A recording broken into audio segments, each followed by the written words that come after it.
Welcome back to Proxy, everybody, and today we are going to be diving into Eldari list building in 10th edition with the new Eldari Codex.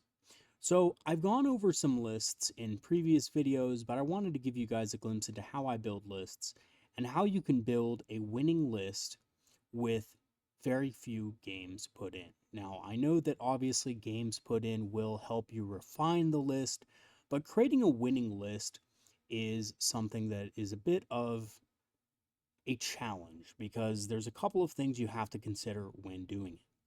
The first thing is establishing a win condition.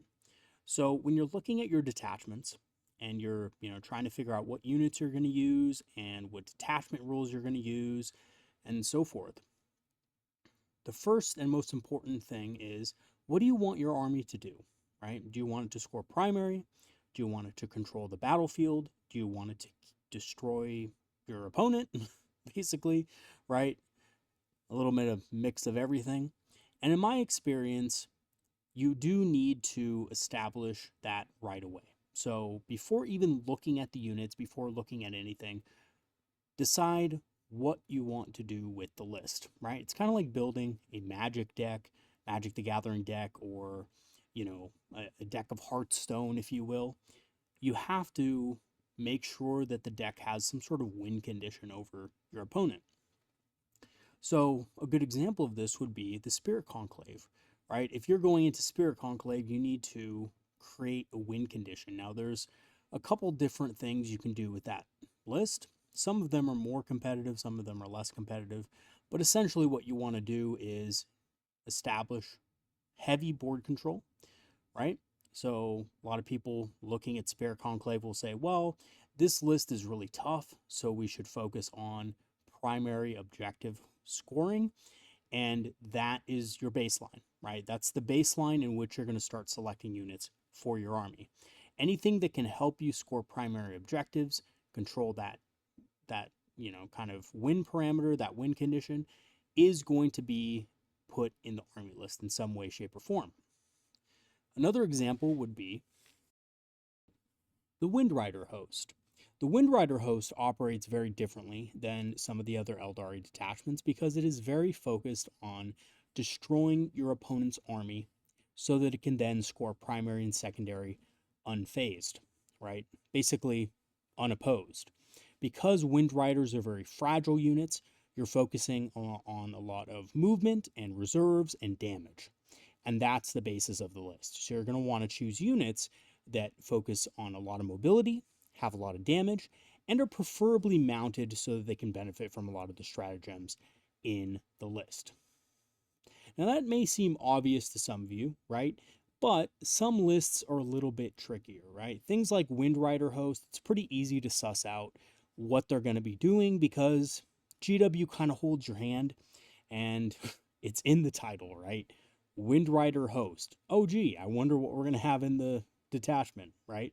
Spirit Conclave. Oh, gee, I wonder what units are going to be put in there. But some of them, like I said, are going to be a little more tricky. Things like Warhost, right? Now, Warhost is a detachment that is kind of like the all-comers Eldari detachment, and it seems like it's good at doing a lot of different things. And it is.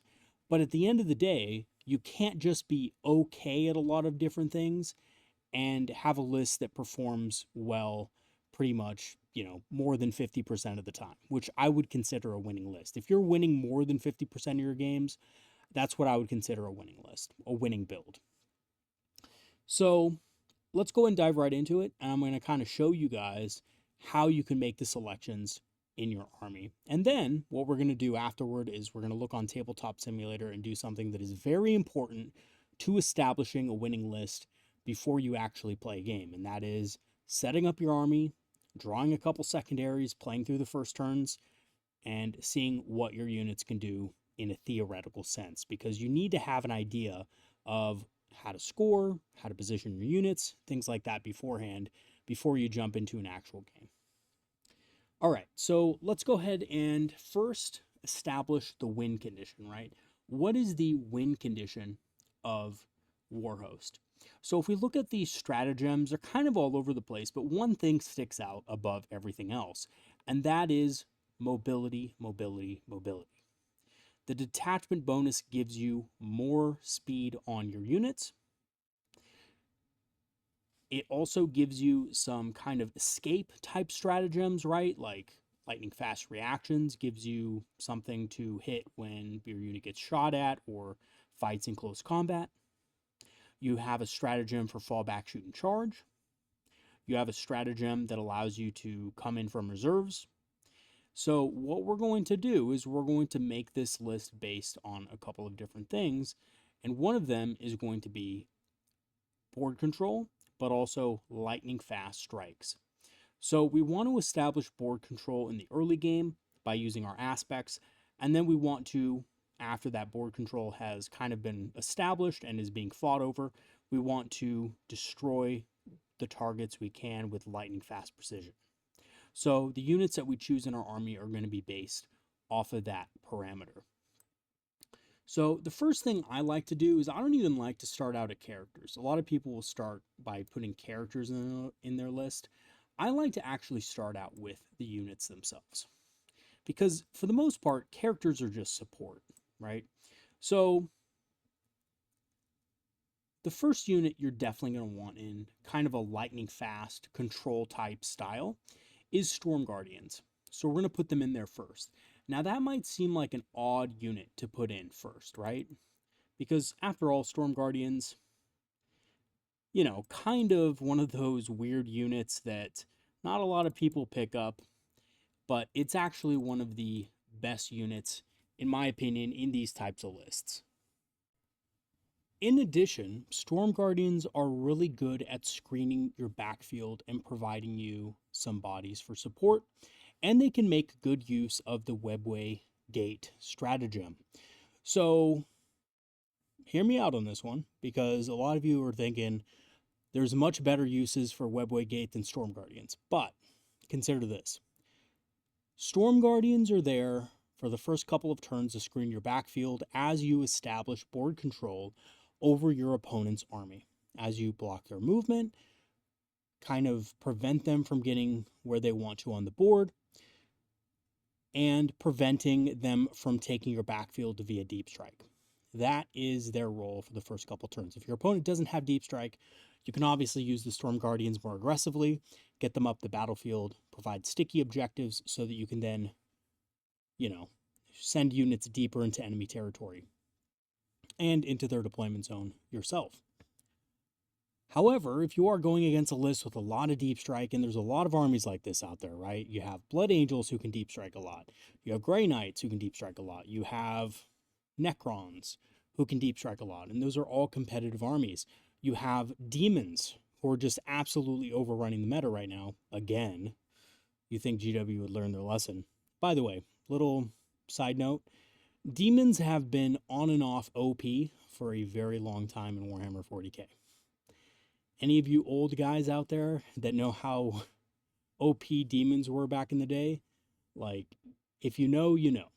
Anyway, so yeah, Demons are really strong. They rely on a lot of deep strikes, you know, deep strikes within 6 inches, 6-inch deep strikes and stuff like that.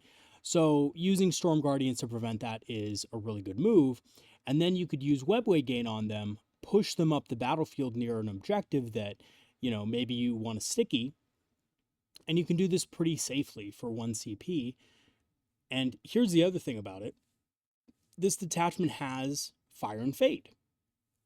So after you move your unit from reserve, you know, you take them from reserve at the end of your opponent's move, or, you know, charge phase at the end of their turn. You take them out, you put them back, right, somewhere else. And what that will allow you to do is it will allow you to use Fire and Fade to get onto an objective. So if you're not close enough to get onto an objective, you can always Fire and Fade onto it. Because remember, coming out from Strategic Reserve, if you don't have Deep Strike, it's only 6 inches from the sides of the board. Yeah, you can come in, you know, in the back of your opponent's backfield, but the problem with that usually is that you don't have the movement to actually get onto objectives. So with the Fire and Fade ability, you can actually also get onto objectives with your Storm Guardian unit, which is unique because usually you wouldn't be able to do this in any other detachment. And we weren't able to really do this, before with Storm Guardians. I mean, I guess you could, but it was highly, highly not recommended in the index, right? There was better things to fire and fade in the index. So, yeah, there's definitely some good play with Storm Guardians in this list. And it's one of those things, you have to take the win condition into account. Okay, and obviously Storm Guardians do a very good job at that. So, what is the next unit, right? Because that is just a small fraction of our list. That is a simple 5% of our list. So, we have to think of units that can now control the battlefield, right? In other ways. Now, what I really like in this army is actually, believe it or not, Striking Scorpions. Now, Striking Scorpions, a lot of people probably saw that coming. Striking Scorpions are very good at controlling the battlefield. Reasons being is because they have Scouts and Infiltrate. They are 85 points apiece now, but because they have the ability to also be aggressive, they're kind of perfect in this list.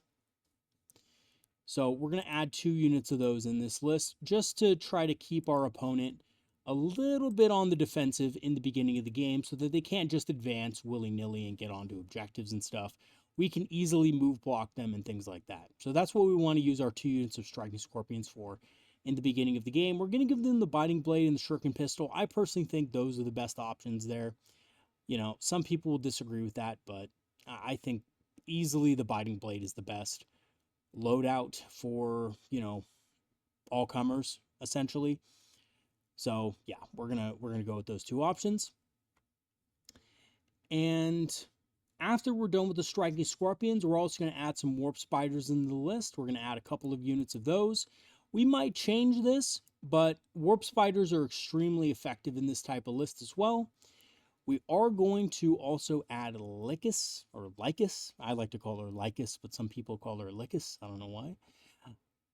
We're going to add one of these Warp Spiders having a Power Blade array for Lycus. So we're going to prepare for that ahead of time because she's really good at controlling the early game, right? She can jump forward 27 inches in this detachment because Swift as the Wind gets a +1 movement value. Remember that.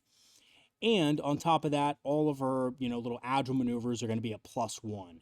So instead of D6 +1, it's going to be D6 +2. So if she wants to, fade back, it's D6 +2, which helps her a little bit. If she wants to opportunity seized, if she goes into combat, she can also do D6 +2 on that. So we're going to add 2 units of those in there. We might add a 3rd unit of Warp Spiders as well. We just need to see how many points we have left over at the end of it. This is going to be one of those nice to haves. You can probably get away with 2 units, but ideally you probably want 3. So we're going to go ahead and we're going to wait on that. Maybe we'll just do this for now. We'll just put another unit of Warp Spiders in there for now and see what we have at the end. So we have our 3 Warp Spider units. They're very good at controlling the battlefield. They're very aggressive. They're very good at move blocking things and stuff like that. Okay, so now that we have our control aspect in play, right? We have our 2 Striking Scorpion squads, our 3 Warp Spiders, our Storm Guardians. We're looking pretty good on movement control, and the Storm Guardians are going to give us a little bit of objective control as well so that we don't just lose out hard on primary, right? I think that's one of the main weaknesses of a lot of the Aspect Warrior lists I'm seeing, right? The Aspect Host lists. They have no Storm Guardians, and they don't have a plan for controlling the board, right? It's all about throwing, a bunch of big dick units into Wave Serpents, and I don't think that's the play with the Aeldari. I just don't think it's the play. Okay, so now we have a few options, right? We need some damage. This is the part of the list that we need to hit something really hard and destroy it. So we need some anti-large. And the best unit in this, absolutely the best unit in this codex for that, is going to be Fire Dragons. We're going to put 2 units of Fire Dragons in here. We're going to give them the Fire Pikes. I know that for some of you out there, you might want something else on them. We're going to give them the Fire Pikes. I think the Fire Pike is much better than the Dragon's, or the Exarch's Dragon Fusion Gun in hindsight, You know, at the beginning, when I just came out with the Codex, I thought, okay, the Exarch's Dragon Fusion Gun has a place. But to be honest with you guys, 9 times out of 10, I would just prefer to have the better strength. It's so risky having the Dragon Fusion Gun just not wound. It has about a 55% chance to wound. Yes, you can use a token, but in this particular list, using a token for something else is just honestly better. Now, fire dragons are kind of cool because one, you can webway gate them, right? So we could use the webway gate to bring them from reserve. That's not always the play, but it is a pretty cool play because you can then fire and fade them, and you could probably, you know, if you position right and you hit the right spot of the battlefield, you can probably get another activation out of them, which is really good. So if you can get multiple activations out of your fire dragons, that's insane. So we're going to have 2 units of those. And initially, we're probably going to have them in a Wave Serpent, but we have the option of kind of switching things out here and there if we need to, right? We can dump, for example, we can dump a unit off right on the side of the board, positioned to where they can threaten a certain side to deny an enemy moving a vehicle over there, but then we can always webway gate them to the other side of the battlefield if we need them later. Okay, so we're going to have 2 units of those. So again, we have a ton of points to work with here. So our next option is we're going to need some long-range fire support. Now, I know that may not seem like that big of a deal, but in a list that kind of hinges on having things that are going to go, you know, just all out for controlling the board, controlling your opponent, we're going to need something that when your opponent finally does get through, which they will, right? They're definitely going to get through your warp spiders and your striking scorpions. That's just a fact. You need something to be able to hit enemies in the open when they finally do establish objective control. So I think personally that's Dark Reapers. Now, some people might disagree with that. I really do think that a squad of 10 Dark Reapers is the play here. So you don't have to go with Dark Reapers, but I think it's a good play. So we're going to go with 10 Dark Reapers here. That is going to give us our long-range fire support. We are going to put them in a Wave Serpent. We don't need to put them in a Wave Serpent, but I think Fire and Fade, just having Fire and Fade available for these guys every turn is kind of like one of those things that it's like, you know, yeah, we could do it, right? But we're probably wanting to fire and fade other stuff. We want the option to fire and fade other units at the same time as the Dark Reapers are getting back into the Wave Serpent. So we are going to give them a Wave Serpent vehicle. Boom. And we're just going to, you know, arm this with the basic Shuriken Cannon Bright Lance, of course. Twin Link Bright Lance is pretty good because it gets a reroll wound, so it's not something that, you know, usually fails. So we're going to go with that. So now we basically have the core of our list, guys. We have Storm Guardians for objective control and for, you know, kind of being able to sticky objectives. And, of course, screen your backfield, right? Because that's really important in a list like this. We have a unit of Dark Reapers who can also kind of help screen the backfield in their Wave Serpent, but can pop out, shoot something downrange, hit it really hard, and then go back in the Wave Serpent. And basically just be a constant annoyance for our opponent. And essentially lock down certain quarters of the battlefield. Like your opponent does not want to move certain places because of the Dark Reapers. And that's going to help us establish early game board control as well. Because remember, with the Striking Scorpions and Warp Spiders, we're blocking off certain areas of the battlefield that our opponent can move to. And then on top of that, we're also blocking off potential, well, we're not physically blocking it off, but we're mentally blocking it off by putting pressure on those lanes with these Dark Reapers. So then we have the Dark Reapers, okay. And then we have the Fire Dragons, who are going to act as counterattack units for any kind of heavy stuff coming in that the Dark Reapers and the Warp Spiders and the Striking Scorpions cannot deal with. Okay.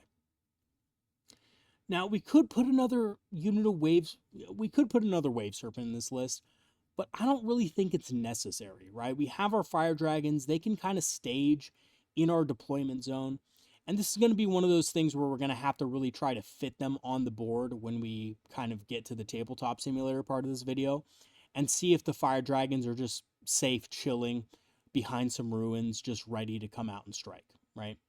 they can always remember advance, and they have assault weapons, so they could always, you know, use the extra movement from the swift as the wind. We get a 3-inch swift as the wind. It doesn't sound like a big deal, but when you have a short range unit like fire dragons, it kind of is.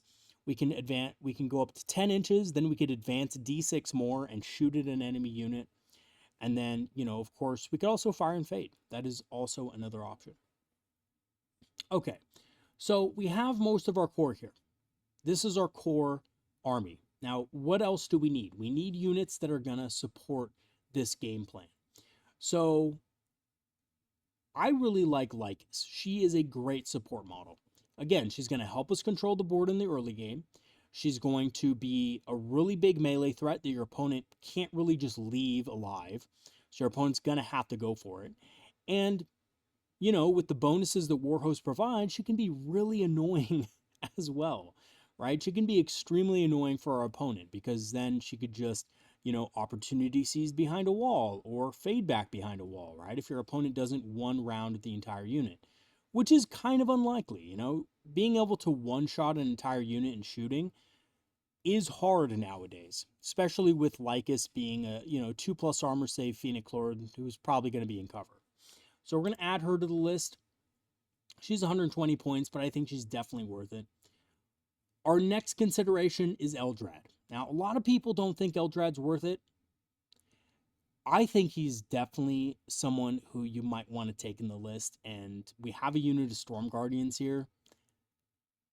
It's very tempting to put Eldrad in there for the extra CP, and I'm going to go ahead and put him in there. I think he's a great support unit. He has Doom. He is going to allow our units to hit harder. He has Mind War, which really doesn't... It's just an extra. It's a bonus. But he gives us that CP per turn, which allows us to use even more stratagems than we could probably even need. And that opens up something. So having Eldrad, it opens up more than just the core stratagems that we usually, come to know and love about the detachments, right? So if you wanted to use something in the rulebook, a core stratagem like grenades or tank shock, Eldrad kind of allows you the freedom to do this later on. And this is going to be something that comes up, right? Your fire dragons may need to grenade something before shooting it, and you may want to use blitzing firepower on the fire dragons to give them those sustained hits when they come out, right? So if you're going against something like Be'lakor is extremely difficult to take down. He is hard to take down at range. So your Dark Reapers are not going to be able to take him out because he's going to have that 18-inch lone op. Fire dragons are your only hope. And maybe you can only get one squad of fire dragons in there because you're afraid of, a nearby Great Unclean One or something like that, or Flamers of Tzeentch overwatching your fire dragons. So maybe you can only get one squad of fire dragons in there. But that one squad of fire dragons is going to throw a grenade, do about 3 mortal wounds, and then you're going to get blasted with blitzing firepower. So on average dice, you're probably going to get about 2 sustained hits. The rest of them should hit with rerolls to hit. I mean, sometimes you won't, but you should get most of those being hit. And then probably most of them are going to wound, right? So you're looking at probably about 4 wounds. Be'lakor makes 2 of them. You roll 2 dice, you add 6 to that. It's going to be on average 7 plus 6 is 13. But remember, you get a re-roll the damage rolls because they're fire dragons. So more often than not, a single unit of fire dragons with a grenade stratagem and blitzing firepower and the aspect token can bring down Be'lakor. Because I think, correct me if I'm wrong in the comments, but I think he's 18 wounds. And 18 wounds is not impossible for fire dragons to take out. And even if you don't fully take them out with the fire dragons, well, you could always throw something else in there for insurance, right? There's a lot of units, and by the way, we're going to kind of go into that later on. In the first couple turns of the game, you're probably going to want to shoot some warp spiders here and there and get some chip damage on them as well. So you're probably going to be able to kill them with these fire dragons later on in the battle. So what that means also is that your opponent's going to have to be really conservative with Be'lakor. They're going to have to kind of keep them back and hidden so that your fire dragons can't get to them. So we have those, we have that there. So Eldrad is good for allowing that stuff to happen, allowing those big CP dumps to happen. So we're going to put Eldrad in the list. Okay, what's next? So what else helps with our army's, functionality? Well, another cool thing to do is put an Autarch in the Dark Reaper squad. I don't think this is mandatory, but we could do it, right? We could do it. But again, I don't think it's something that we need necessarily. So we're gonna hold off on that for now, and Autarch is a nice extra, but we're not gonna put it in right now. What I think we do need in this list, though, a lot of you guys are probably already calling for it. Howling Banshees, right? Now, why are Howling Banshees a good support unit? Well, Howling Banshees are a melee counterpunch unit that can deal with a lot of things coming in, so you can heroically intervene. We already have Eldrad in the list, so we kind of know that we have extra CP to work with. Eldrad, just put him in the Storm Guardian squad. He's fine in that squad. Actually, it's funny because he kind of allows the Storm Guardians to be better at what they are at already. He can give them a little bit of a damage boost as well. So having Howling Banshees in there means we can heroically intervene. We can protect our units from fast-moving assaults.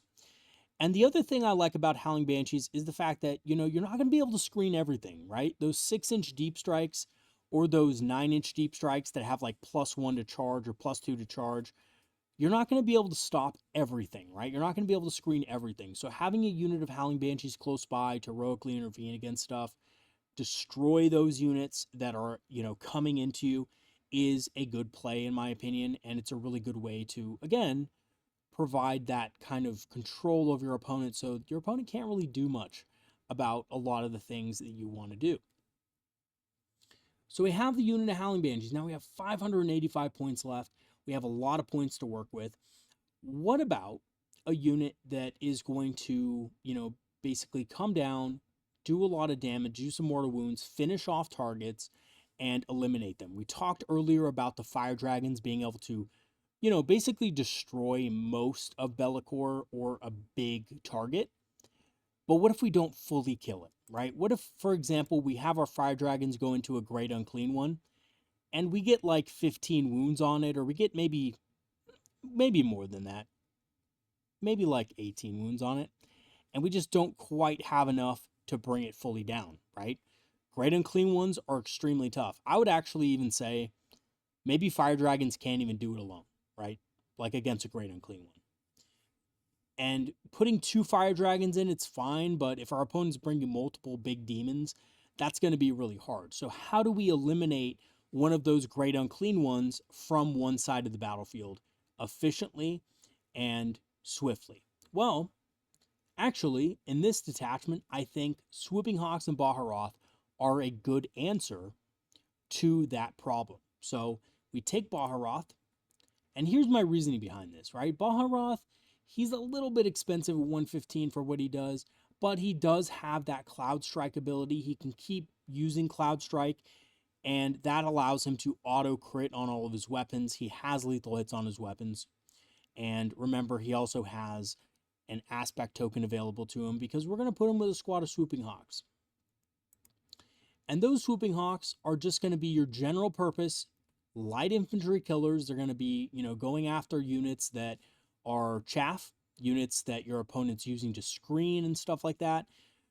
Normally, Warp Spiders can kind of take care of that. But in the later game, when your Warp Spiders are kind of thinning out and your opponent destroys them, you're not going to have a lot to deal with that anymore. And if your opponent has like a unit in the backfield that's just guarding an objective, making them worry about a constant 6-inch deep strike throughout the game is a real big mental strain. And it's honestly, a unit that can also take out the rest of a heavy monster because it has those lethal hits. So we have our Swooping Hawks. Now our Swooping Hawks are right here. I think the Hawk's Talon, let's look at the stats of the Hawk's Talon really quick. I personally don't really like it that much. Yes, it does have AP -2 damage too. It has lethal hits, strength 6. It's good at killing Marines, right? But it does nothing against the targets that we're thinking about finishing off. So, against vehicles, the AP -2 damage 2 is nice. But we're mostly going to be probably not caring too much about that. We want to mostly kill chaff that's in the opponent's backfield, right? But it's up to you what you guys go with. Personally, this is going to be a real personal choice based on your meta. and based on what's worked for you. So I like the Exarch's Last Blaster because it still has Strength 5. AP -1 is still better than the regular Last Blaster, and it has Assault as well, so you could advance and shoot in cases you need it. And it does still have lethal hits, but it has double the attacks, right? It has 4 attacks. So I actually think this is probably the better thing to go with. I know, if you're running a solo squad of Hawks, probably better to go with the Hawks Talon. But if you're running one with Baharoth, I think it's better to go with more shots. So we're going to go with that. Now, the Scatter Laser is another choice. I don't like the Scatter Laser, though, guys, because it has the same strength as the Last Blaster, but it has sustained hits instead of lethal hits. And we don't want sustained. We want lethal hits because we want the potential to do wounds into tougher units as well. All right, so we have our squad of Swooping Hawks, and we have Baharoth, and they can come down and they can chip off the last wounds of Greater Demon with their lethal hits and stuff like that. And they do a pretty good job at that because Baharoth automatically crits when he comes down. So his Fury of the Tempest, it is getting 4 attacks, which means 4 auto wounds when it comes in, when it rolls the hit. And of course, an aspect token can just flip one of those dice if you need to. You can also have sustained hits, which auto crits as well, because that's his rule. And if we look at his rule here, Cloud Strider, or no, it's Cry of the Wind, excuse me. Each time this model is set up on the battlefield, until the end of the turn, each time this model makes a range attack, a successful unmodified hit roll scores a critical hit. So if he has sustained hits from the stratagem of this army, right, blitzing firepower, then he's also going to get 4 automatic sustained hits. And that's really good. So, I mean, you're going to need 5s or 6s to wound after that, but against a tough unit, but that's just more dice that you are allowed to throw in an enemy unit. So we're going to have that unit there, and that's going to be our kind of, cleanup unit. It's going to fly around the battlefield, clean things up, provide that, basically mental load on our opponent so that they have to use units of screen. So that's going to take away from their ability to press into the midboard. Okay, we have 385 points. So here's what we can do from here. We have a lot of options available to us. Now, what about Warwalkers? Now, Warwalkers, I'm not a huge fan of them this time around. They do okay, I think, right? They can lower the AP, but I don't think they really get the job done in this particular list. So we're gonna not have any Warwalkers in this list. A couple of my Aspect Host and, Warhost lists have like one Warwalker in them, but we're going to skip it for now. And we're actually going to go up here and we're going to think about Autarchs. Now, the reason why Autarchs are kind of cool is because they give us a free stratagem, but they also give us rerolls on our, agile maneuvers for the units that they join, which is really cool. Now, we could give an Autarch to a Dark Reaper squad. We can make them essentially, be able to get in and out of transport for free. We can use it on a Howling Banshee squad, and that ups the damage of the Howling Banshee, so they have even more damage. We could put Jane Czar in here as well. Jane Czar is another great character in this army. She just ups the damage even further. So here's what we're going to do. I think it would be a great idea to put in Jane Czar with our Howling Banshees, right? So that she can join the Howling Banshees. That gives them a dual purpose. They can either, go forward into the enemy really fast with a 6-inch advance and, plus 3-inch movement in this detachment, which is really good, or they can become immune to Overwatch, either one. Then we're going to put an Autarch in this list to join the Dark Reapers. So that gives them a little more firepower. We're going to give the Autarch the Reaper Launcher.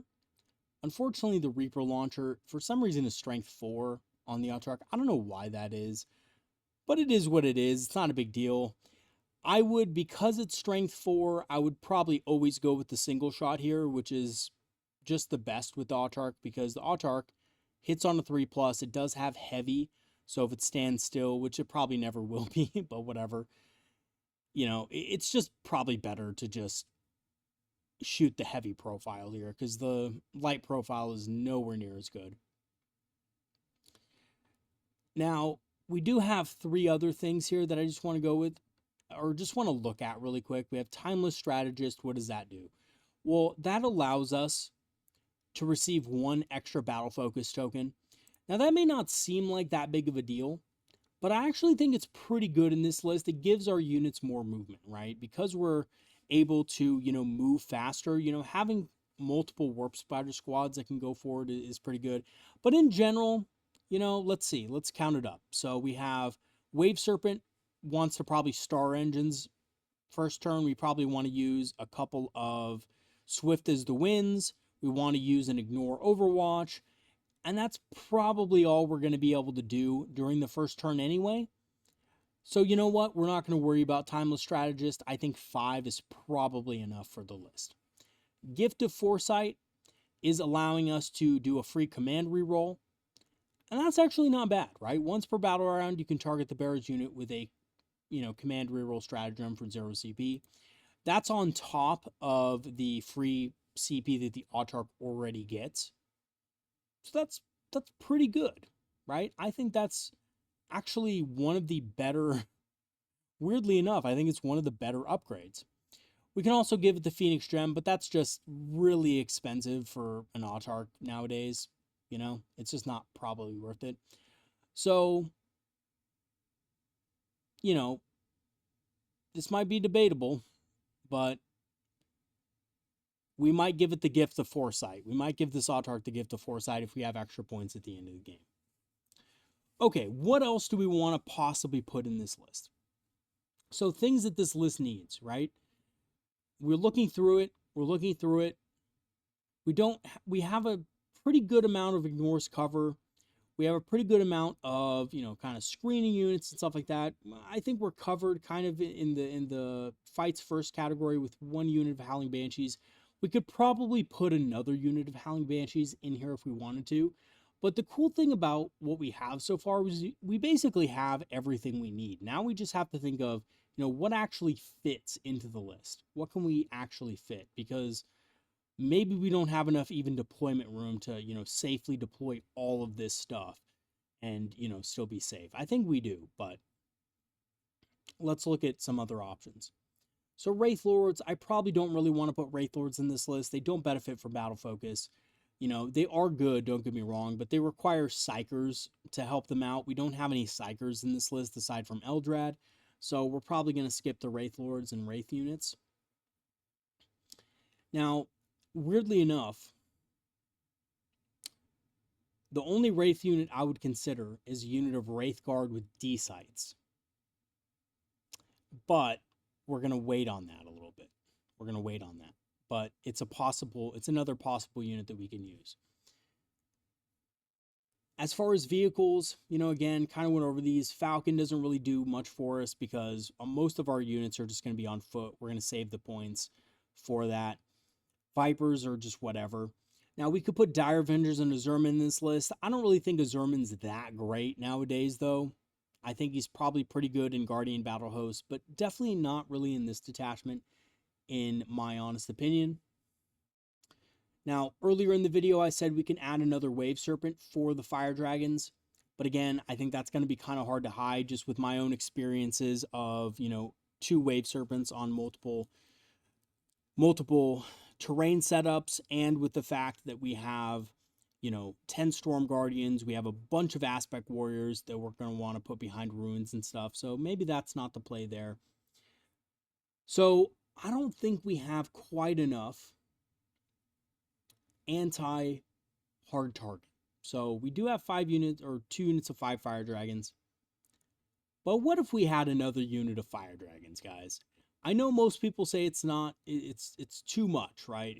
Fire Dragons you only need 2. But having the option of just putting a unit in reserve, I think is really, really good in this particular detachment in Warhost, because we could just bring a unit with Webway Portal into reserve and put them anywhere we want in the battlefield. So let's go ahead and do that. I don't think that's a bad idea. So let's go ahead and duplicate one of these Fire Dragon units. So we have 3 units of Fire Dragons.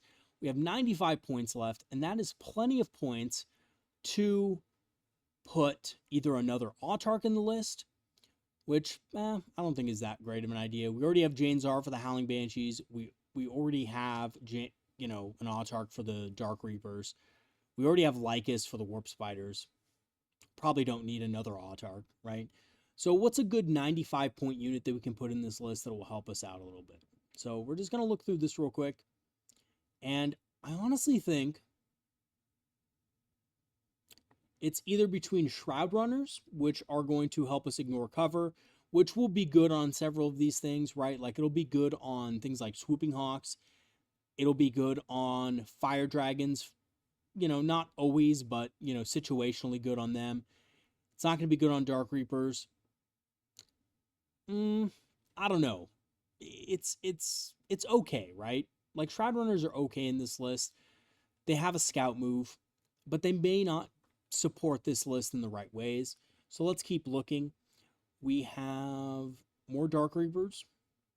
Not a bad option, but we already have 10, and I don't really feel like putting more in the list.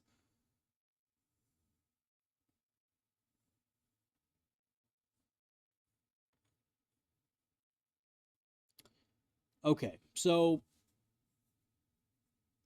here's what I think would actually be weirdly good. And it's funny that I've come back to this again because I kind of thought this before, because I've had a few other lists with a Warwalker in it. I think it either comes between another squad of Striking Scorpions, which I don't know if we need another squad of Striking Scorpions personally, or a Warwalker. Now, hear me out. A Warwalker allows you to get additional AP on your shooting targets turn one. It probably won't survive longer than that, but being able to advance an extra inch with the Swift as the Wind or move an extra inch with the Swift as the Wind can get you line of sight on some stuff early, and then you can kind of hit that with things like Dark Reapers and stuff.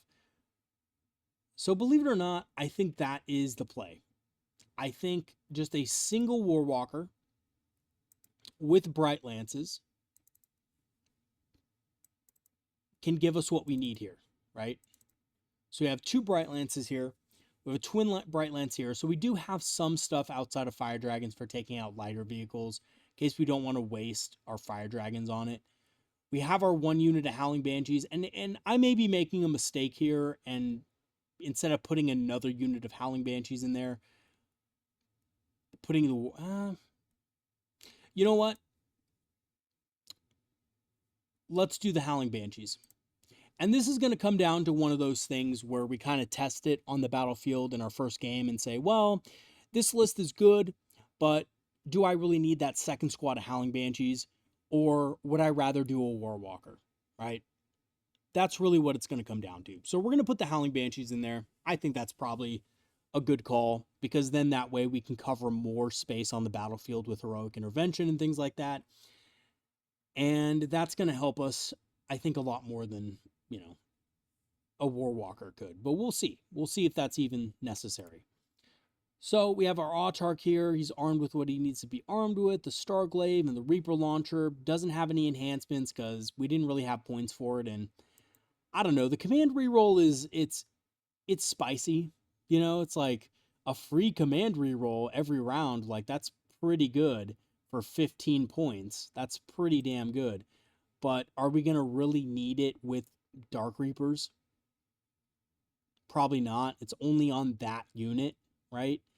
And it seems like it doesn't allow us to do it if you do it again, right? This doesn't allow us to do it twice. So you're probably not even going to need it that much. So we're just going to have the regular Autarch in there to give us the free stratagem. And the Dark Reapers can kind of just chill back there, and shoot whatever they want without having to hog up too much CP. Okay, so we have our list. It's 1995. We have our core, which I talked about, and we have all the support we could ever need, right? We have Lycus to support the Warp Spiders and the first turn kind of jail advance.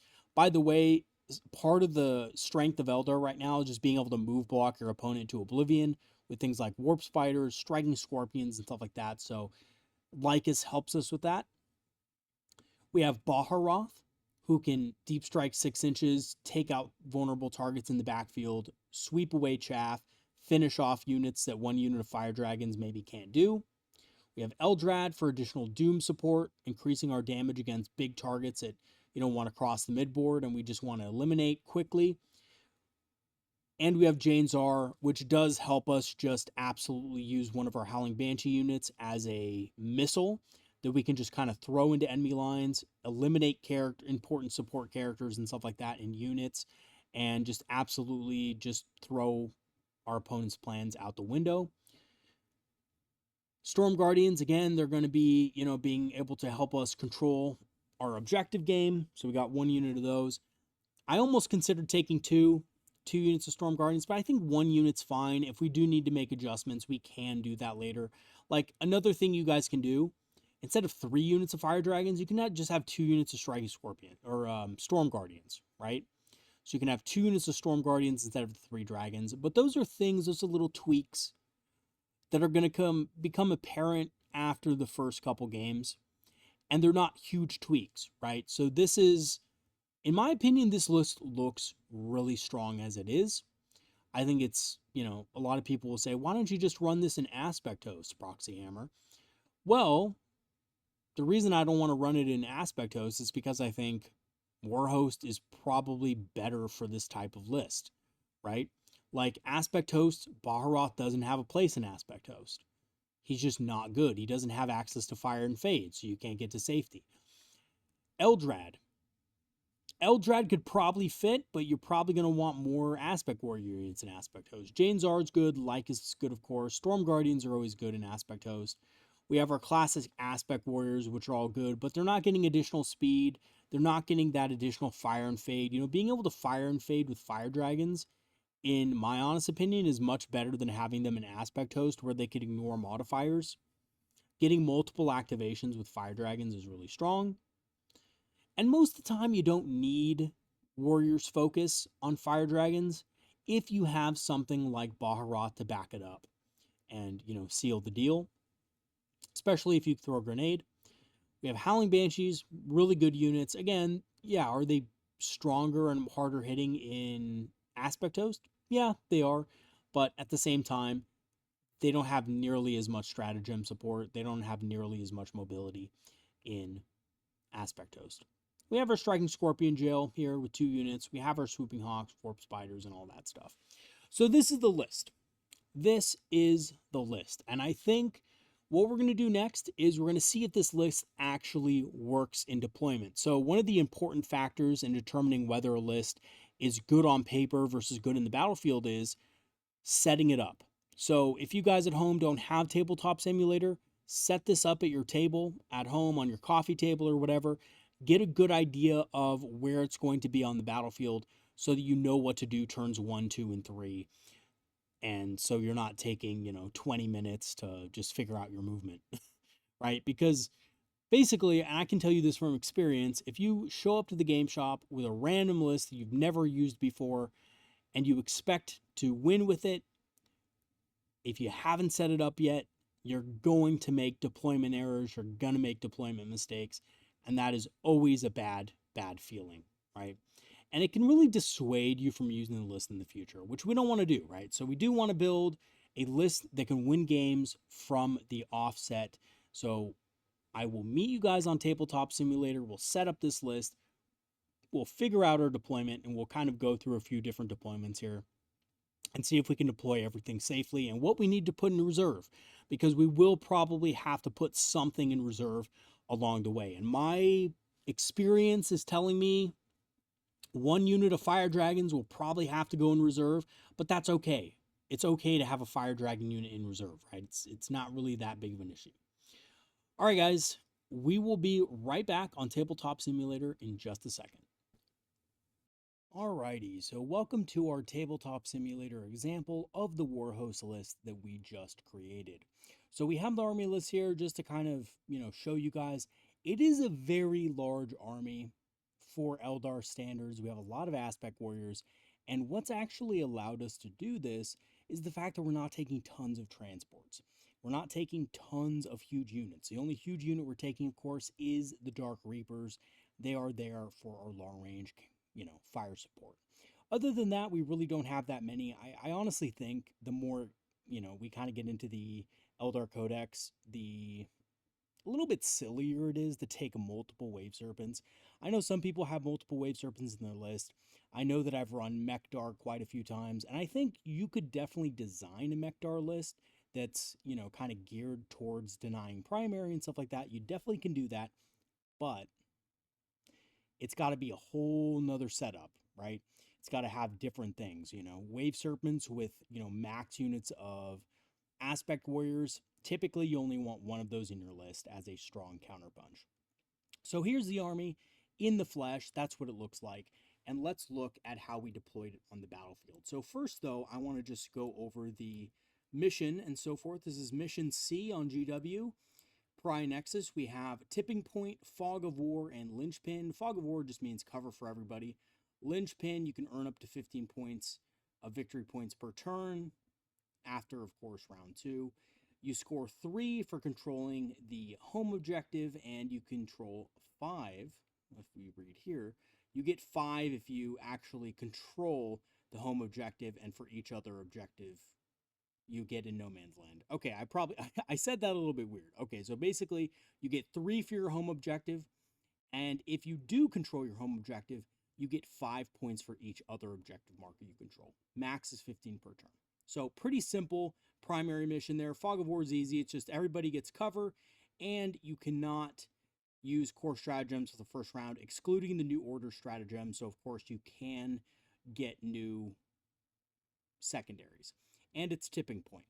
So I wanted to show you guys how this army looks like on the battlefield. And plus, I also have deployed this army on many other board types. And I'm just going to tell you right now, pretty much every board, it's possible for this army to fully deploy in positions that are advantageous to you. Not a lot of units are going to be hanging back doing nothing or not going to be in a position to retaliate, except for this one squad of fire dragons. So like I thought, we're going to have to put those dragons in reserve, which is totally fine. They can come out through, rapid ingress later on or whatever. Kind of keeps you tactically flexible. We also have Baharoth back here who can sky leap pretty much, right? And do his little cloud strike. Okay, so our opponent is over here. This is typically how Space Marine players deploy with their units, right? They're going to use dreadnoughts to kind of essentially either guard their objectives or kind of rush forward and engage your objectives. Their goal is they want to control these 3 objectives. Our goal is we want to control these 3 objectives. But we're going to put our opponent in a position to where they can't really move. And the goal here is to use units like Warp Spiders here, here, and here to control enemy movement. We're going to basically move up the first turn and ensure that our Space Marine opponent cannot move very far. Now, to help our Warp Spiders, just in case we don't get first turn, we have Striking Scorpions, which will put our opponent in a little bit of an awkward position. We see some Intercessors here, and the Intercessors are great. They're a solid unit, but our Scorpions are just going to scout behind this wall right here if they go first. Our Scorpions here are just going to scout behind this wall. So we're not going to give our opponent overwhelming force and other objectives that they might get. If they try to, secure no man's land, that's totally fine. They can secure it, but the next turn we're going to hit them hard. Lycus is right here, and the reason she's right here is because if our opponent moves forward, like for example, moves forward this Rhino onto the objective, moves forward this Dreadnought, we can move Lycus up here, and we can take this objective. If they decide not to put these 2 units on the objective, then we can just simply auto-see them, right? The Striking Scorpions can move on the objective. The Warp Spiders can move on the objective. We can shoot them. We can do some damage to them. And then we can just chill and steal this primary objective from them. So again, yes, will some things die of yours? Absolutely. But we are preventing our opponent from scoring primary. That's the point. We might lose most of our army by the end of this game. However, remember, we also have some tricks up our sleeve. For example, we have things that can allow us to move out of combat and stuff like that. Or not out of combat, sorry. We have stuff that can allow us to shoot and scoot. right, behind this wall and things like that. So we're really giving our opponents a lot of trouble. Now, if we go first, we can essentially jail our opponent in their deployment zone with this deployment. So it's very aggressive, it's very forward deploying. Obviously, if we don't go first, we have the advantage of knowing where our opponent's going to move, and we can kind of select targets to destroy piecemeal. But if we go first, we can jail them in their deployment zone. Space Marine players are going to occupy this little slot right here with a little melee unit. That's pretty common, you know, either assault intercessors or assault jump intercessors, something like that. We have a regular intercessor squad here for a sticky objective. Predator Annihilator, Gladiator Lancer, might be a Gladiator Destructor or whatever the anti-infantry one is. We have Redemptor Dreadnoughts, which might be Ballistuses or Brutalises, either one. Probably not Redemptors, but some of the other cheaper variants. And then we're probably going to have something like, you know, Blade Guard Vets in a Repulsor. This is a Rhino, but you guys get the idea. This might be a Repulsor instead, right? Stuff like that. So, very common deployment from a Space Marine army. Can this army function? So, the first thing we're going to check to make sure this army can do is score secondaries. That's the first thing. So, we're going to go over here. We're going to start the game. Whoops. There we go. Okay, so we started the game there, and we're going to draw our secondaries. Let's assume that we go first, right? Let's go ahead and do it. And we'll do both scenarios. If you go first, if you go second, what are you going to do? We draw our two secondaries, and you can do this on your coffee table, wherever. Sabotage and Secure No Man's Land. These are very easy, and it's something that we can score right off the bat. Sabotage, you get 6 points if it's in your opponent's deployment zone, but honestly, that's just not going to happen, guys. It's impossible. But we can get 3 points off of it. It's been so long since I've scored 6 VP on this. This 6 VP is if you draw this during turn 5 and your opponent has nothing left on the board. That's pretty much it, for Eldar at least. Or if you have something really tough in their deployment zone, like a unit of Wraith Guard or something that just your opponent did nothing about. This is rare. But we can score an easy 3 VP on it. And, of course, we can score 5 points on Secure No Man's Land. So, pretty good secondary so far. So what we can do is we put up our deployment zones here. All we have to do is get into this deployment zone or this piece of terrain right here, and that's easy to do with our Striking Scorpions. Our Striking Scorpions can easily fall back, sabotage if they want to, but here's the better play, because we're going to do this anyway, right? We're going to move these Warp Spiders up here. They were going to move up anyway. We might as well use them to score. So in Warhost, instead of moving 16 inches, we don't want to kill guys if we don't need to, right? So we're just going to move these guys up. Let me go ahead and toggle movement for everything because I forgot like a dope. Let's go ahead and toggle our movements. Sorry about that, guys. Boom.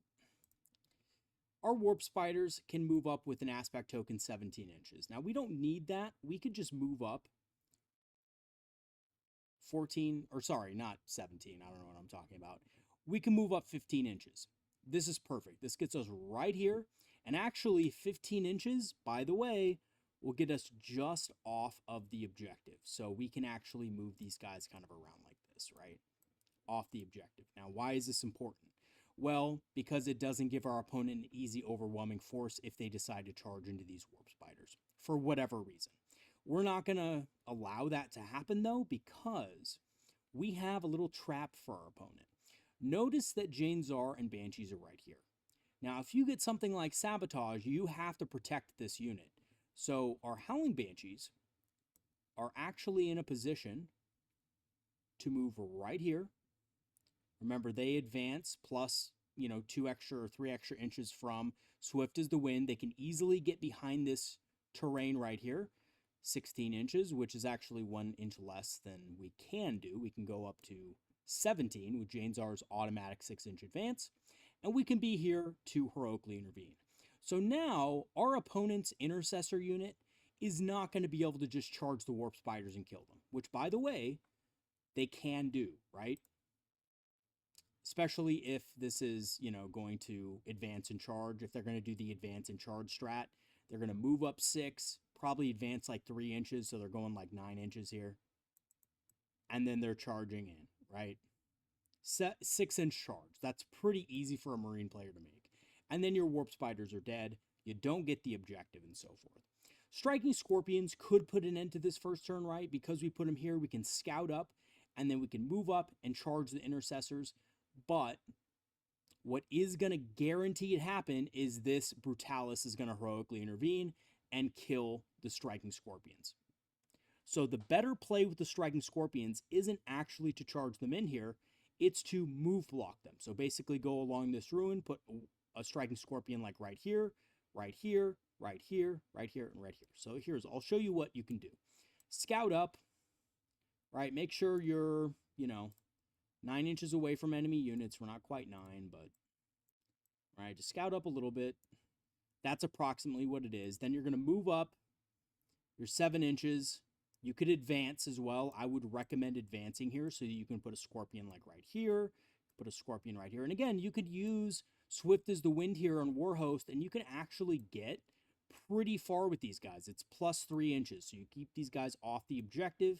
So, of course, your opponent isn't going to be able to, get overwhelming force or anything like that. Some people might think, oh, we can put 5 Scorpions here.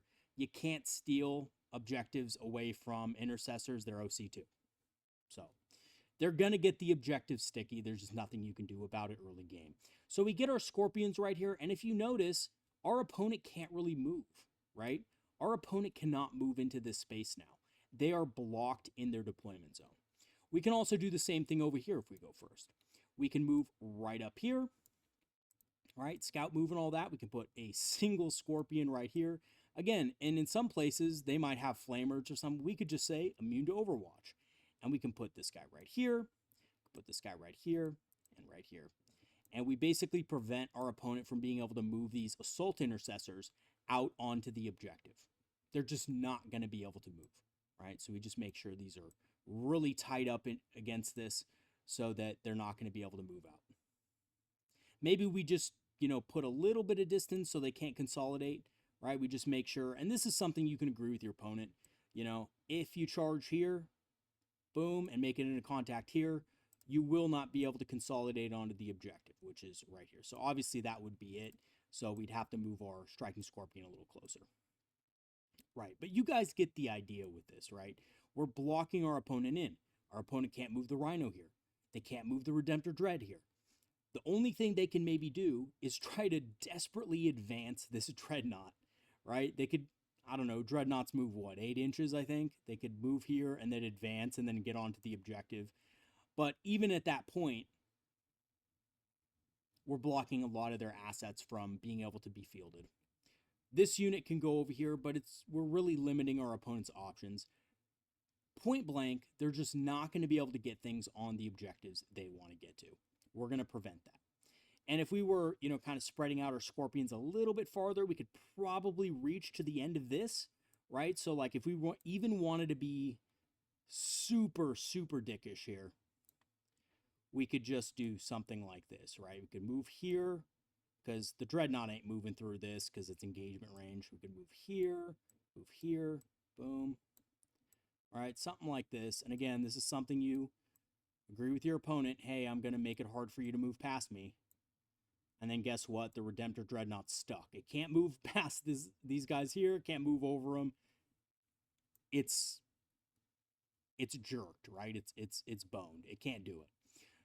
That's why Scorpions are really good, guys. It's not because they do a lot of damage. A lot of players will fall for the trap of, oh, there's Assault Intercessors. I'm going to charge into them and kill them, right?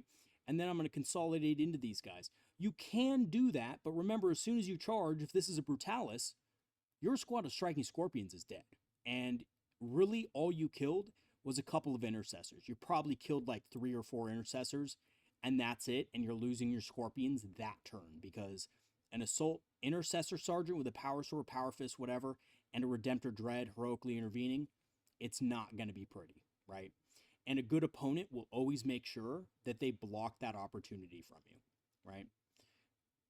Okay, so we got that early game locked down. We got the early game locked down. Our game plan is looking good. We have our, Warp Spiders coming up here to do objectives and stuff like that. counter punching, right? We have a squad of warp spiders right here. Funny thing, this squad of warp spiders can move up to 27 inches, which actually puts us, I know guys, this is hilarious. It puts us exactly what we need right here, so we're not actually between the wall. Notice how if it was another inch back without the 3 inches of extra movement from swift as the wind, we wouldn't have been able to clear the wall fully, right? We would have had to really like squeeze against this, and we wouldn't be in as good of a position. We can shoot these assault intercessors and we can absolutely destroy them. Yeah, they could probably flamer some warp spiders here. You know, heavy flamers are kind of nasty against these guys, but your opponent has a choice. They either can overwatch or they can heroically intervene. They cannot do both. So, here's the trick. You move the warp spiders here first, and you say, hey, if you overwatch these guys, I'm going to charge in with my striking scorpions. I am going to kill all of these guys. Remember, you don't have a CP anymore because I went first. This cannot heroically intervene. Also, by the way, in case you guys don't know, we are on Fog of War, but that's not going to be every mission. So Fog of War, it's really brutal for Space Marines in Fog of War because they can't heroically intervene. Anyway, we give them that choice, right? Either you go in here and you heroically intervene here, or you overwatch here. So you move the warp spiders first, then you move these striking scorpions up, and the trap is set. If they don't overwatch the warp spiders because they want to heroically intervene, then just move block. Don't even worry about anything else. Just move block here. Don't charge in. Pretend like you're charging, right? Pretend, but don't actually do it. And then these guys are absolute toast, right? You could easily kill these guys. I know I think I advanced with the warp spiders, but with a scout move and a normal move and a plus 3 inch movement from swift as the wind, you shouldn't have to worry about that. Okay, so there it is. That's our jail. And it's going to really hurt our opponent. Our opponent cannot move out of this position. And it's going to be really hard for our opponent to come back from something like this. We will give up, points here, probably, because maybe they score purge, or maybe they get, some other objective that they can, use to kill these guys, right? Whatever it is. Mark for death, you're not gonna target these guys. What else is there?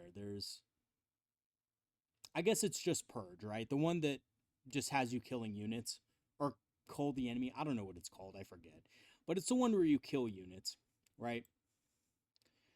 So yeah, they could get that, and that's 3 easy kills, but you're Eldar. You're always going to give up kills. That's just how the army works. You're going to give up VP for that. But they're not going to score on...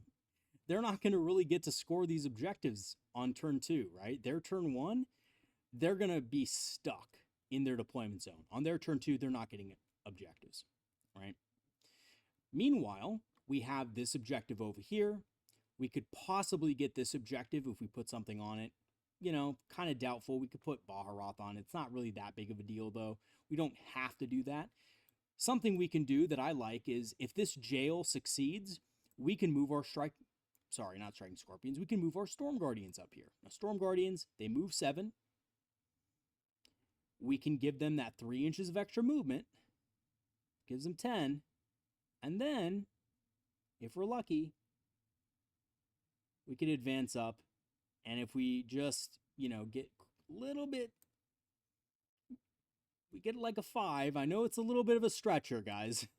But if we do get the good advance roll, we can actually get to the center objective to control it. And, check this out, we have Eldrad, which means Warhost gets to fire and fade. So, there's just a lot of cool options we can do with this army. And this is one of the reasons I really love Warhost, because it offers us that first turn. We can get to the objectives we want to. We can jail our opponent extra well. Warhost is seriously underrated. But anyway, this could work for any list. The goal of this is not to show you the power of Warhost. It's to show you the power of designing a list and then bringing it to the table and being able to succeed with it right off the bat, right? I mean, this is a new list, by the way. I just created this out of the blue. I literally, when I started this video, I said, I'm going to create a Warhost list, and I just did it. That's not meant as a brag or anything like that, but it's meant to show you guys that if you design your list in the way that I described, you will have an army that can succeed 9 times out of 10 on the battlefield. And there might be some changes, right? Like all of these dreadnoughts and stuff, I know that they exist over here, but maybe I don't need to kill everything. Maybe I don't need 3 squads of fire dragons. Maybe that's overkill, right? This squad of dragons in reserve, maybe we can replace this with something, right? Maybe we can replace a squad of spiders. Maybe we don't need 3 squads of them, right? Stuff like that. Maybe I'm flooded with command points, and honestly, maybe after like 3 games, I just have too much CP. Maybe Eldrad isn't the best choice for this list. Maybe we get rid of Eldrad, right? Stuff like that. I love Eldrad. I think he's great. I've never really been flooded with CP, but if that's your experience, toss him. Bring something else into the list, right? And for the rest of our turn, we just move up, right? We can just advance here. Advance up here. We can get our fire dragons in position. I know it's weird to have 2 squads of fire draggies there, but, you know, honestly, they're going to start moving up to the center of the board into here, and fire dragons can just attack, right? They can go that extra 3. They could advance, get up to here, attack anything that's over here, stuff like that. So there we go. Hawks can attack weak spots, but now that we know our opponent's fully jailed, they're not going to be able to move in first turn. Guess what we can do to prevent them from getting deep strikers in? We could just spread these guys out. We could just spread these guys out along our backline like this. Our swooping hawks. Right? This is a little bit far. I'm being a little bit exaggerative here. But we could spread them out like this, and our opponent's just not going to be able to fit in, right? This is about 2 inches apart anyway. So we got that going. These Banshees, after these Storm Guardians move up to the objective, let's just put them over here. We got like a 5, boom, right? They're there. Can move these Warp Spiders up. We don't even have to attack this objective because we've jailed them off. We just move right here, just get ready for next turn. And we could do the same thing again. We can jail them again and destroy stuff the next turn. Make it really hard for them to, again, engage our units. Howling Banshees can come up here just as like a heroically intervening unit. So a lot of times, like turn 2 comes around and your opponent's going to go, oh, I have a unit of Assault Intercessors in reserve. Let me deep strike over here and try to kill your Warp Spiders, right? And they're going to have, like if you're going against Blood Angels, they're going to get like a bonus to their charge. And they're going to be like, oh, I only need a 7 now. Well, if you do that, buddy, we're going to have some Howling Banshees for you. And then Lycus, you're going to probably kill like a couple spiders, and then Lycus is going to kill you. So it's not going to be a good trade for you. This Wave Serpent can move up here, right? And if we move the Wave Serpent up like this, there's nothing that can really target it because this ruin right here will protect us. By the way, if you guys are wondering, this is Terrain Layout 8. And it is probably one of the best and most fun terrain layouts to play on Tipping Point. That's just my personal opinion. I think it's one of the most balanced Tipping Point terrain layouts there is. I think it's just dense enough to where both players can have some really, really good counterplay against each other, and they can hide their units well. So anyway, so we can do stuff like this. So that's pretty insane what we can do first turn. Now, what if we go second, right? Well, we go second, we can move these Striking Scorpions back behind here, right? We can move these Striking Scorpions back behind here. We can draw our enemy out. Our opponent's going to get on some objectives, but then we can do a swift counterattack. So remember what I said about this list. This list plans to dominate primary and, you know, basically by controlling movement and then doing a swift counterpunch. So if you don't have the ability to control their movement turn 1 because you didn't get the first turn, and they kind of move up super fast and haul ass to get to the middle, then you have a very strong counterpunch, which is all your Warp Spiders, all your Fire Dragons, your Striking Scorpions can move block other elements that didn't quite get to where they needed to go, right? Your Scorpions can kill the small units that go on objectives. If you draw things like Overwhelming Force or, you know, Secure No Man's Land or Storm Hostile Objective, you're scoring a bunch of secondary points early on in the game, and that's going to give you a good lead. And then afterward, like, what does your opponent really have, right? Your opponent can counterpunch one thing. Your opponent can drop out Blade Guard on one unit. Oh, Lycus and 5 Warp Spiders are there, and they just killed a group of, you know, intercessors, and they screened, and now they're an Overwatch threat. Your opponent's going to bring out Marneus Calgar and the Blade Guard vets, right, out of the repulsor or whatever it is. that's totally fine, because next turn I'm going to be in position to, again, move block that unit, and I'm just going to make it really hard for that unit to get its points or to get to a meaningful spot on the battlefield, right? And all the while, I'm just chipping wounds off of that squad. I'm just dealing little bit until you're baited out into the open, and then my Dark Reapers finish you off. Which, this is the finisher, guys. For Blade Guard veterans and stuff, this Wave Serpent right here. Turn 2, turn 3 come around, this Wave Serpent can Star Engine up here. Whoop, can do like a, you know, little, I don't know, little donut right there, and it can go up here, could drop your guys out, and you could just absolutely fry whatever's on here, could fry whatever's out here and over here. It's just, it's very easy, right? It's very easy to do. So yeah, that's how the list operates. I hope this kind of helps with your list designing. Like, when you design a list, you really want to also put, and by the way, if you guys, say, don't have, TTS, just get some cardboard, just mimic a list like this, set it up as if you're actually playing the Space Marine Army, and just see what you can do, right? See what you can actually block off turn 1. Those interactions are really important. Now, if you write up a list and you find that your win condition isn't quite happening, right? You're not achieving your win condition within the first couple of, rounds or whatever, then you need to make changes to your list. But those changes, once you, kind of finagle it around and make changes and modify it, you finally get to a point where you're happy with the deployment, you're happy with the early game scoring, you're happy with where you can move your units and stuff like that on different terrain layouts. Then, of course, you can get into a game confident that you'll probably have a good chance at victory, right? Because everything's planned. And I know that may seem a little bit weird to some of you, a lot of the more casual gamers, honestly, myself included. I don't do this every single time I write a list. Sometimes I just write a list, I throw it on the battlefield, and I just say, let's have at it, right? There are certainly times where I do that. Absolutely. I don't always, go into a list building and just say, I want to make a list that can win. Sometimes I just throw a bunch of Wraith Blades on the field and say, here we go, we're just going to roll some dice and have fun. That's totally fine. I'm not saying everybody has to do this.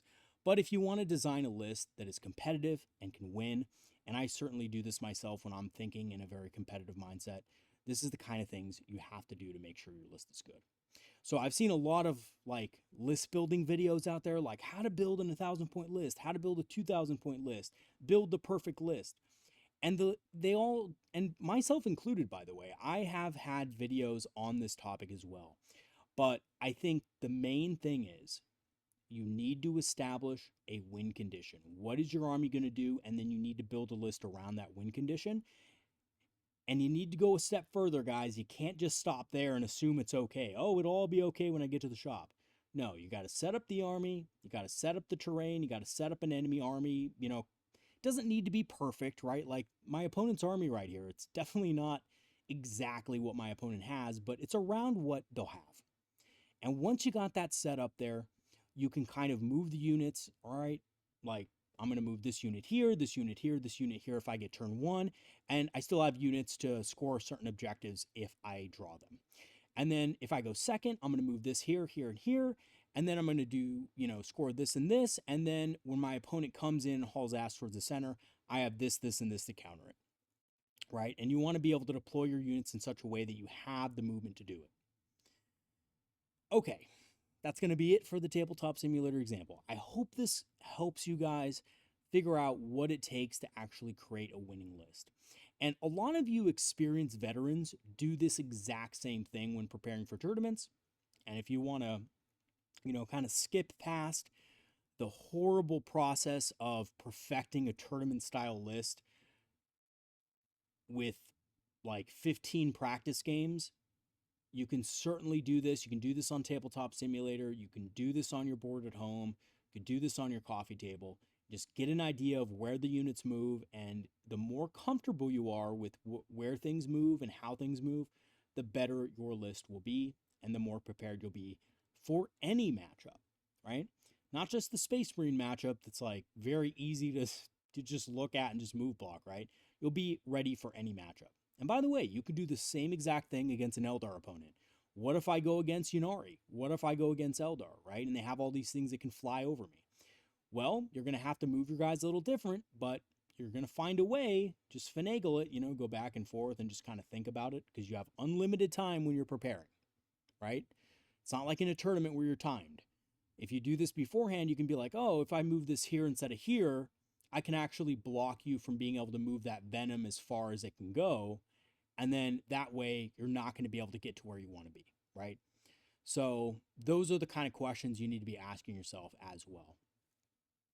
Okay, that's going to be it for today's video. Thanks for watching. Let me know in the comments what you guys think about these kind of videos, these kind of in-depth, list building or tactical videos where I'm not just going over the basics of list building, but I'm actually getting into the nitty-gritty of it, showing you guys how the army moves, how it interacts, and stuff like that. I also hope, as a side note, this showed you a little bit about Warhost and how it's actually pretty damn good, I think Warhost is highly underrated right now because, quite frankly, Yunari is just a little bit, well, okay, honestly, Yunari is more competitive. And the reason why is because of that lethal intent, infinite move, basically, right? That you can use battle focus tokens on and everything else. That's a really strong ability. And it's obviously going to be much stronger on the battlefield as far as your opponent than just a 1-inch extra move here and there. But keep this in mind as well. An experienced opponent will be able to counter the Yunari, not all the time, but at least 4 out of 5 turns, be able to shut down that lethal intent if they play correctly and if they play cleverly, right? So you can't really just shut down extra movement that you get throughout your army. Like, your opponent can't just shut down your +1 movement that you can get on any agile maneuver, right? Your opponent can't shut down something coming from reserve anytime you want as long as it's on a board edge, right? There's going to be things your opponent can't shut down in Warhost that they would be able to play around in Yunari if they're a really experienced player. So anyway, that's my take on it. And I want to just, at the end of this video, thank all of my patrons and supporters who have supported the channel over the last 2 years. Your help has been so awesome. It's been a godsend, really, and I really appreciate it. If you do want to help support the channel, join the Patreon. It's really not that much to contribute. I'd really appreciate, contributions if you guys can. But if you can't, I'd love to have you guys as members anyway for free. You can join for free with a free trial. You just have to cancel it before the trial is over.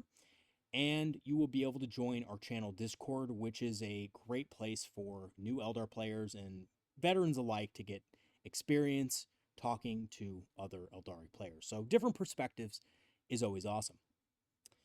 Lastly, I do have a channel store page and an Amazon affiliate link. Man, those Aspect Warriors went quickly though, guys, but you can still find some stuff on Amazon through my affiliate link for a discount, of course, basically versus what you would find on eBay. So check that out, and definitely check out my channel store page for some Eldar-inspired apparel, some Fire Dragon, shirts, or, Warp Spider shirts, or whatever you guys want to rep your favorite aspects, to rep your favorite craft worlds, all that good stuff. All right, guys, that is going to be it for today. Thanks for watching, and I'll see you guys next time. Have a good one, everybody, and fuck Chaos Space Marines. Have a good one.